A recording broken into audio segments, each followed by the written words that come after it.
Vamos a comenzar entonces, chicos, con la clase número 5, segundo medio B, unidad número 1, crisis, totalitarismo y guerra en la primera mitad del siglo XX. Los desafíos para el Estado y la democracia en Chile y el mundo. Ya. Estamos ya en la lección número 4, cambios económicos y políticos en Chile durante la década de 1930. Los contenidos son los efectos de la crisis del 29, crisis del régimen parlamentario, y si alcanzamos, vamos a ver el modelo de crecimiento hacia afuera. El objetivo va a ser explicar las características, ¿no es cierto?, de los contenidos anteriores, para lo cual vamos a necesitar el pensamiento crítico, el análisis y la síntesis.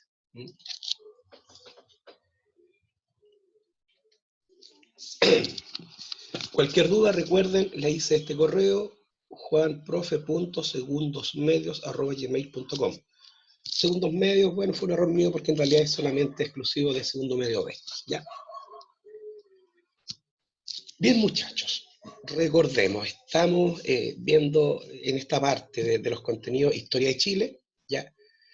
Y básicamente estamos en el régimen parlamentario 1891, ya 1925. ¿Ya?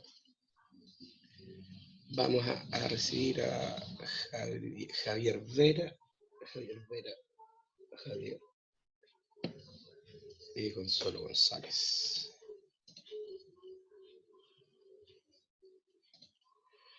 Ya. Entonces, el parlamentarismo, ¿no es cierto?, que tenemos acá, rápidamente, porque esto ya lo vimos. El jefe de Estado y de gobierno es el presidente de la República. El presidente no puede disolver el Congreso y existen diferentes grupos políticos. Eso básicamente es, ¿no es cierto?, la característica del punto de vista político en nuestro país a comienzos del siglo XX. Ahora bien, sabemos que el parlamentarismo es el régimen, ¿no es cierto?, político que minimiza el Ejecutivo y fortalece al Legislativo. O sea, el presidente de la República pierde poder ya en relación al Poder Legislativo, al Congreso Nacional, senadores sí y diputados. Estamos en un régimen político de carácter oligárquico, ¿ya? La oligarquía, muchachos, es el grupo social, ya que se caracteriza por su poder económico y político. Son las personas que tienen mucho dinero, son los dueños de las haciendas, son los dueños de los bancos, los dueños de las industrias, de la industria del carbón, la industria del salitre, ¿ya? Esas personas, ¿no es cierto?, son la oligarquía. Ahora bien, las virtudes del régimen parlamentario, porque no todo pudo haber sido malo, fue que nos permitió firmar acuerdos limítrofes con Bolivia en 1904 y Argentina en 1901. Se aumentan las libertades individuales, se desarrolla la prensa escrita y dentro de todo hubo un respeto al llamado Estado de Derecho. El Estado de Derecho, muchachos, es aquella condición en la cual en un país, tanto gobernantes como gobernados, obedecen las leyes. ¿Ya? Eso básicamente es el Estado de Derecho. Los defectos del parlamentarismo en Chile. Las prácticas parlamentarias, recuerdan la interpelación, la censura, la obstrucción, la rotativa ministerial, la incapacidad para resolver los agudos problemas sociales, ¿no es cierto?, producto de la llamada cuestión social. Los partidos políticos practican el cohecho, compran los votos, ¿no es cierto?, se roban las urnas.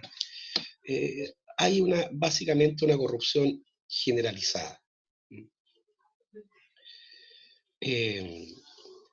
Se agudiza la cuestión social durante este régimen parlamentario, ya que nuestros senadores y diputados no legislan para las personas, no legislan para fortalecer el bien común, sino que por lo general legislan para sus propios intereses, ¿ya?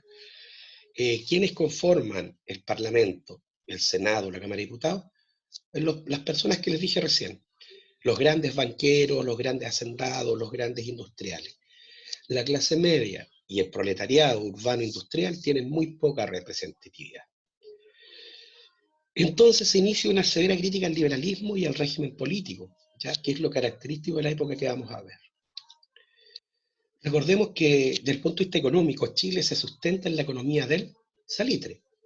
¿Ya? El salitre, ¿cuál es la utilidad? Sirve como fertilizante para multiplicar, ¿no es cierto?, la productividad de la tierra, y también para elaborar pólvora. carbón de piedra, azufre y salitre, es lo que se llama, ¿no es cierto?, compuesto llamado pólvora. La propiedad de la economía del salitre, ¿no es cierto?, a fin del siglo XIX y comienzo del siglo XX, es de capitales ingleses.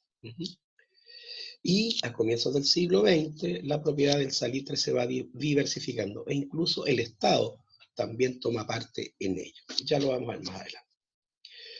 Este florecimiento de la industria salitrera provocó, ¿no es cierto?, el aumento de la producción triguera en la zona de la Araucanía, aumentó la riqueza fiscal, recursos obtenidos se invierten, ¿no es cierto?, se acuerdan en obras públicas, educación, empresas públicas y burocracia. Burocracia es el nombre que reciben los empleados públicos.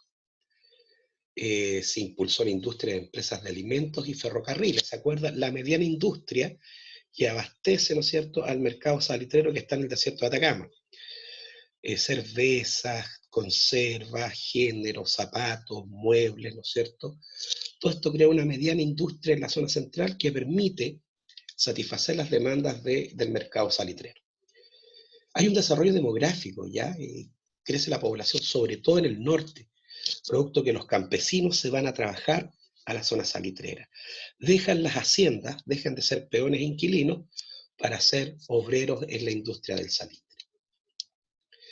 Este modelo de desarrollo, que está orientado a la monoproducción, un solo producto, el salitre, que es a su vez una materia prima, es el llamado modelo de crecimiento hacia afuera, porque nuestra economía vive de la venta y exportación del salitre a mercados europeos y al mercado norteamericano. Esta economía del salitre, el ciclo salitrero, 1885, fin de la guerra mal llamada Guerra del Pacífico, daría sido la guerra del salitre, hasta, ¿no es cierto?, el año 1929, que es, ¿no es cierto?, donde es el ciclo salitrero, la economía salitrera colapsa. ¿Y por qué colapsa? Por la crisis económica de 1929, ¿ya? El gran costo de esto es la llamada, ¿se acuerdan?, cuestión social. Este es un repaso porque ya lo vimos.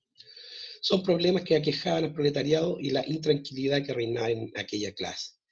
A pesar de huelgas y las organizaciones obreras que luchaban por sus derechos, los altos grupos sociales gobernantes pretendían ignorar la gravedad de la situación.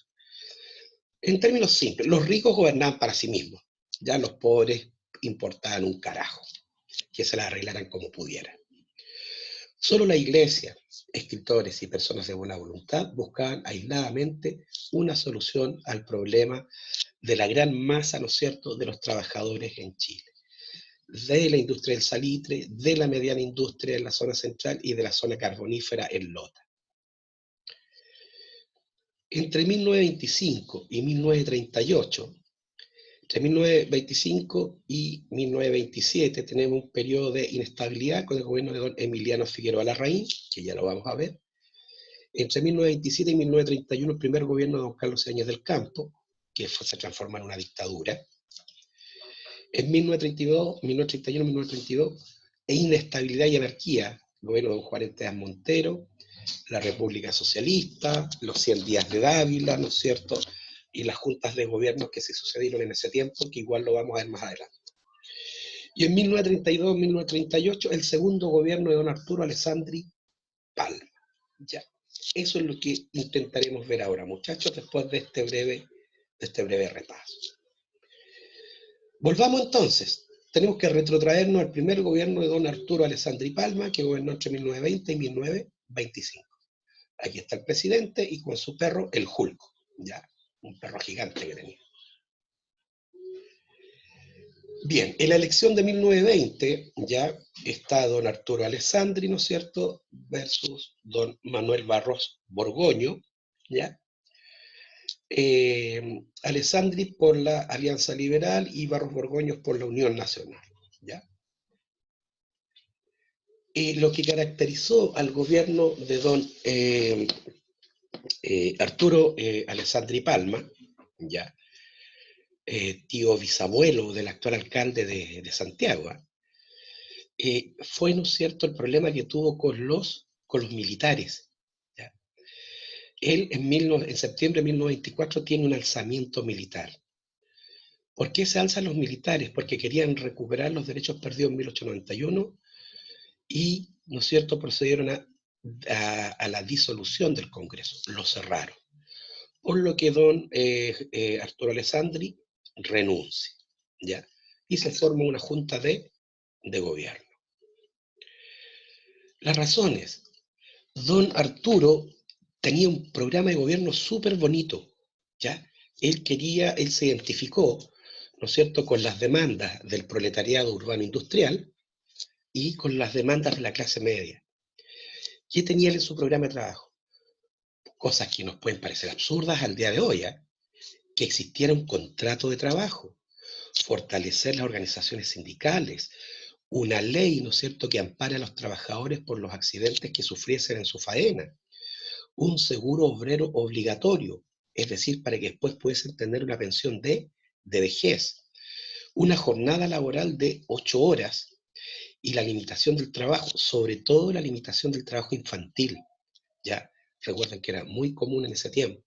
Los niños tenían que salir a trabajar para ayudar, ¿no es cierto?, a mantener la casa, a parar la olla.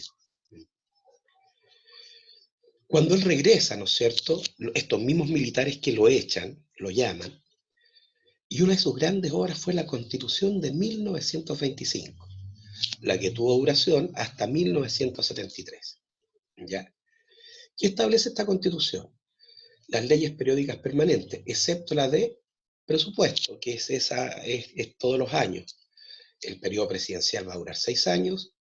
Se separa la Iglesia del Estado. La Constitución de 1833 establece que la Iglesia Católica es la religión oficial del Estado chileno. Por lo tanto, es deber del Estado mantener la administración de dicha iglesia. En 1925, Alessandri dice, no señores, la iglesia es la iglesia, el Estado es el Estado. ¿Ya? Entonces, separación de la iglesia y el Estado. Fortalece la iniciativa legislativa del Ejecutivo, es decir, el presidente de la República también puede proponer proyectos de ley. ¿Ya? Los diputados de durar 3 años suben a 4 años y los senadores de tener un periodo de 6 años suben a 8 años.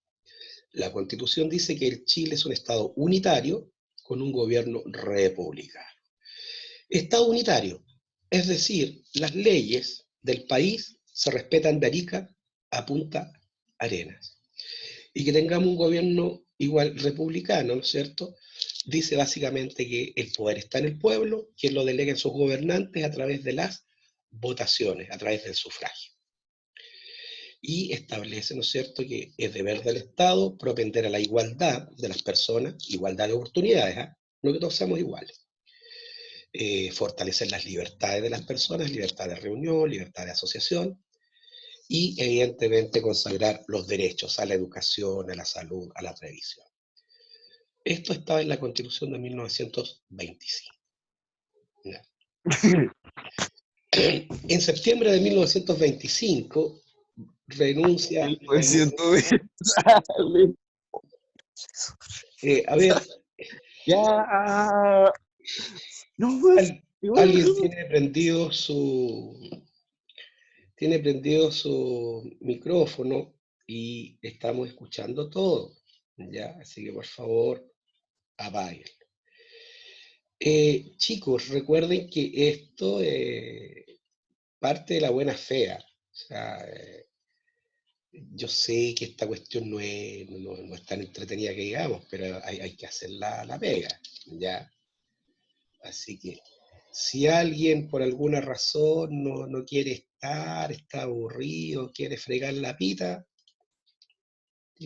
lo único que tiene que hacer es salirse, chicos. Yo no me voy a enojar, no me voy a molestar, es decisión de ustedes, no. Que ustedes están pagando. Yo no. Alessandri renuncia definitivamente ya en septiembre de 1925 y asume don Emiliano Figueroa. ¿Ya?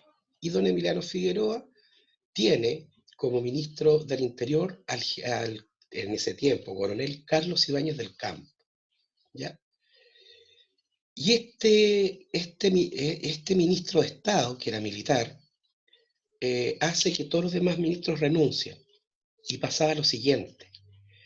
Para que todos los decretos del presidente, en este caso don Emiliano Figueroa Larraín, tuvieran valor, debían ser firmados por lo menos un ministro.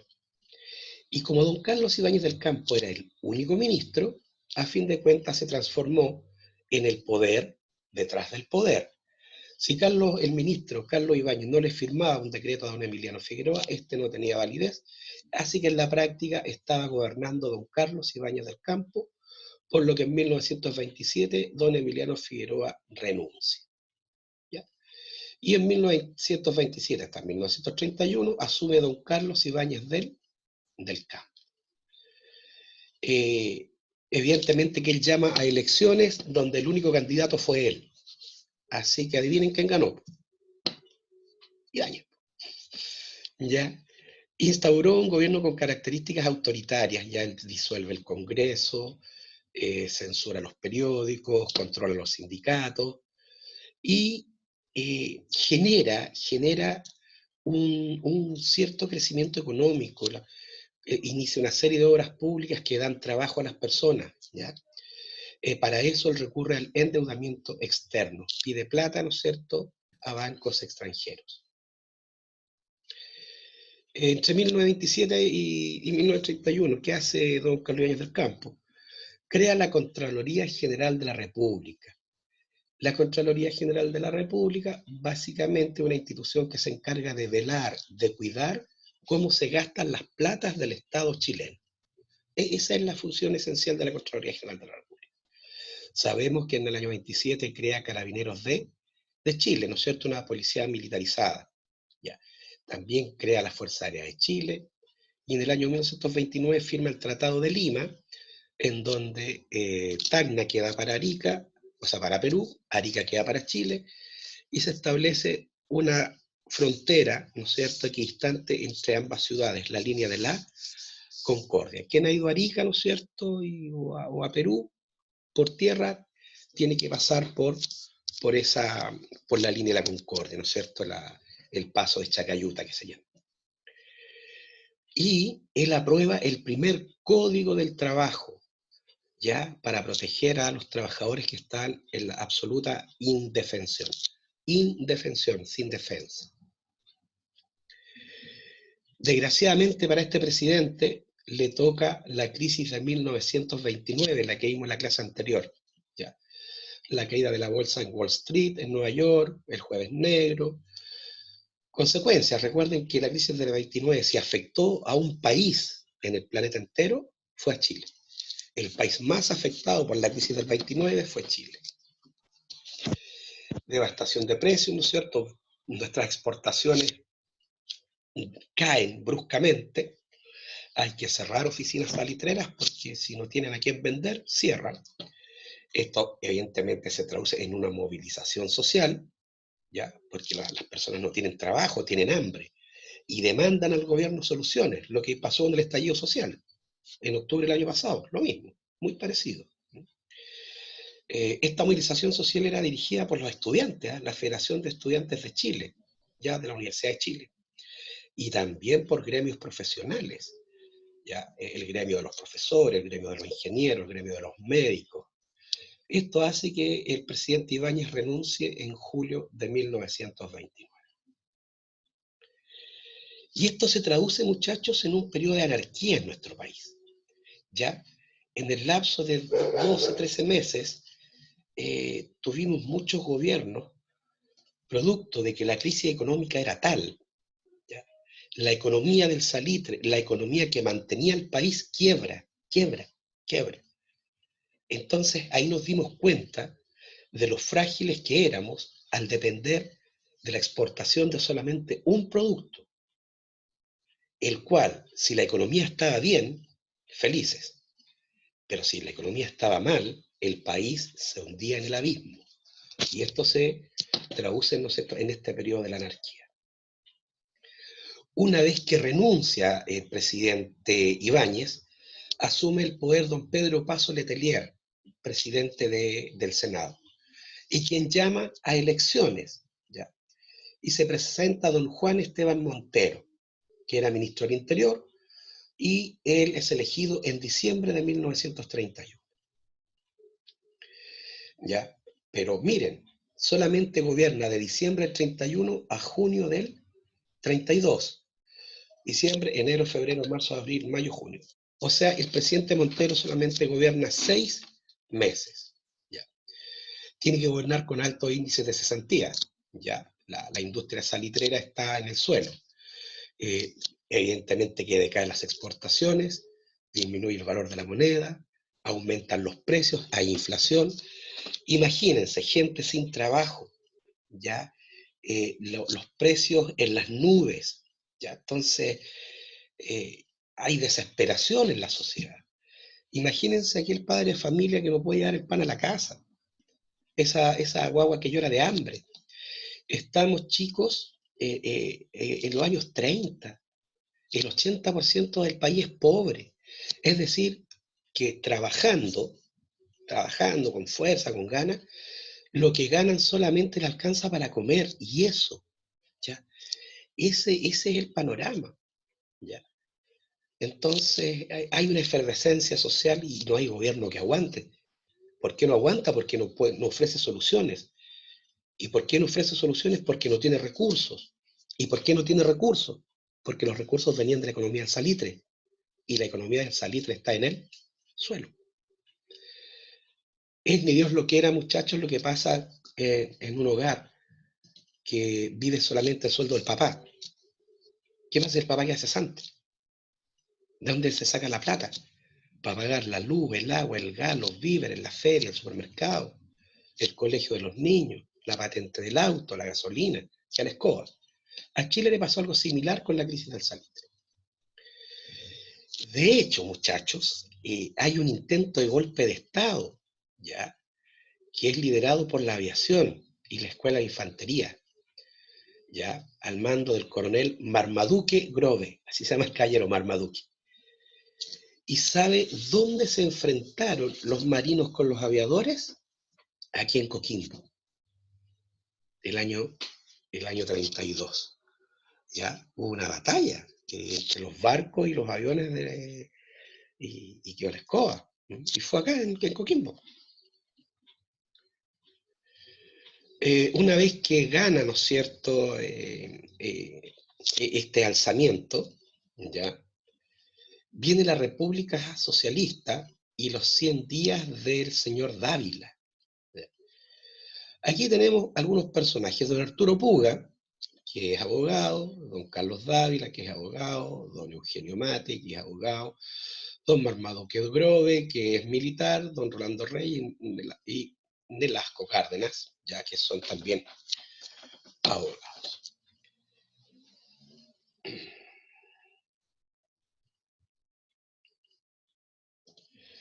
Esta junta de gobierno, la llamada República Socialista, ¿ya?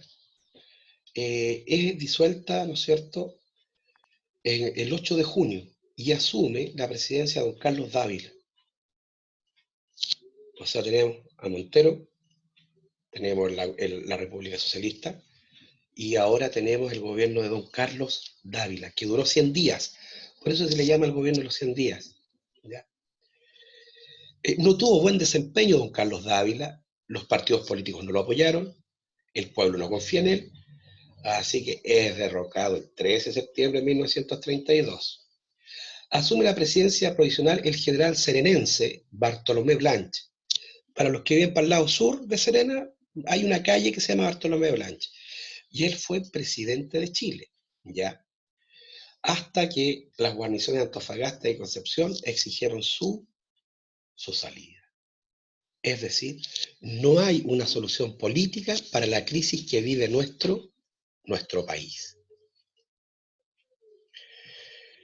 Así que una vez que se le exige la renuncia al general Bartolomé Blanch, asume don Abraham Ollanedel, ya el presidente de la Corte Suprema, quien gobierna como vicepresidente hasta el 24 de diciembre de 1932, ya, donde llama a elecciones, y se vuelve a postular nuestro conocido Arturo Alessandri Palma, y quien sale nuevamente elegido. En síntesis, muchachos, en síntesis, Entre julio de 1930, entre diciembre de 1931 y diciembre de 1932, se suceden varios gobiernos. La razón, nuestro país estaba en el suelo. Las demandas sociales, las huelgas, las protestas, la represión, el hambre, la inflación, hacía que los gobernantes fueran impotentes para dar alguna solución a lo que le estaba pasando al país. Y es por eso, ¿no es cierto?, que tenemos el gobierno del señor Montero, que dura 6 meses, después tenemos la República Socialista de los 100 días, después tenemos los 100 días eh, de Carlos Dávila, después tenemos el gobierno interino del general Blanch, después tenemos el gobierno interino de Abraham Vallenedel, hasta que el cuento se arregla más o menos en las elecciones del año 32, donde asume don Arturo Alessandri Palma. Entonces, chicos, para que no se me confundan ni nada, aquí ¿qué hay que tener en cuenta? Desde el punto de vista político, ¿no es cierto?, estamos ante lo que es la crisis del parlamentarismo.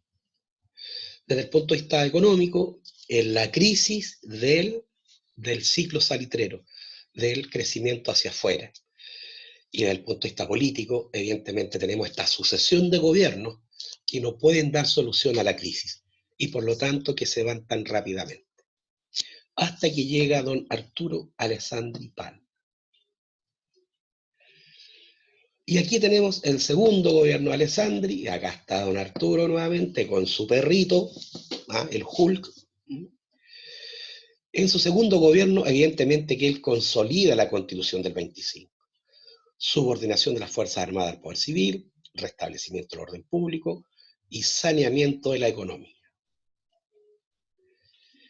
Desde el punto de vista político, don Arturo Alessandri es apoyado por los radicales, por el Partido Democrático y sectores liberales y diversos movimientos de izquierda. ¿Ya? Realiza un llamado a integrarse a la obra de reconstrucción nacional. Recuerden que el país está en el suelo. El Partido Conservador se suma al gobierno y ocupa ministerios claves, sobre todo el Ministerio de Hacienda y de Relaciones Exteriores. Y es aquí donde el presidente tiene un giro hacia la derecha política. Derecha política, muchachos, se les llama ya aquellos partidos que defienden la ideología liberal, la democracia como forma de gobierno, el libre mercado como mecanismo que asigna los recursos. Y por lo tanto la defensa de la propiedad privada, la defensa de la familia, ¿no es cierto? Y todo eso. Durante su segundo mandato aparecen nuevos partidos políticos en Chile. ¿Eh? Por ejemplo, en 1932, exmilitares, entre ellos Jorge González, no el de los prisioneros, Jorge González Fonmarés, organiza el partido nazi chileno. En Chile también estuvo el partido nazi, muchachos. El Partido Nacional Socialista Chileno.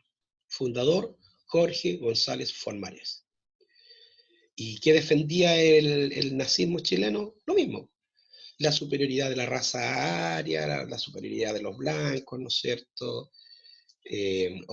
Ojalá que tuviésemos una expansión territorial y todo lo que defendía. El año 33 se funda el Partido Socialista, ¿ya? Recordemos que el año 1922 se formó el Partido Comunista, y el año 33 se forma el Partido Socialista. Y en 1935 se funda el Movimiento Nacional de la Juventud Conservadora, ¿ya? Que en el año 1937 se conoce como la Falange Nacional, que es el antecesor del Partido Demócrata Cristiano que existe hasta el día de hoy. ¿Cuándo aparecen esos tres partidos? En el segundo gobierno de Alessandri. Entonces, en el segundo gobierno de Alessandri, el Partido Socialista, el Partido Comunista, el Partido Democrático y el Partido Nazi, ¿ya?, crean una oposición al gobierno del presidente Arturo Alessandri. Es más, en el año 36, 2 años antes que terminara su periodo, el Partido Radical también se sale del gobierno de Alessandri. Y todos estos partidos en su conjunto crean el llamado Frente Popular, una alianza política entre socialistas, comunistas, nazis y radicales. Y se unen para hacerle la oposición al presidente Arturo Alessandri. Este presidente se hizo asesorar por don Gustavo Ross, este señor que está acá, ¿ya? Que le pusieron, ¿no es cierto?, sus adeptos, el mago de las finanzas, y los que estaban en contra de él le colocaron el ministro del hambre. ¿Qué hizo este ministro? Lo que hicieron todos los países en quiebra económica, como Estados Unidos con el New Deal, ya del presidente Roosevelt. El Estado comenzó a invertir en obras públicas, ya, construcción, por ejemplo, se empieza a construir el Estadio Nacional,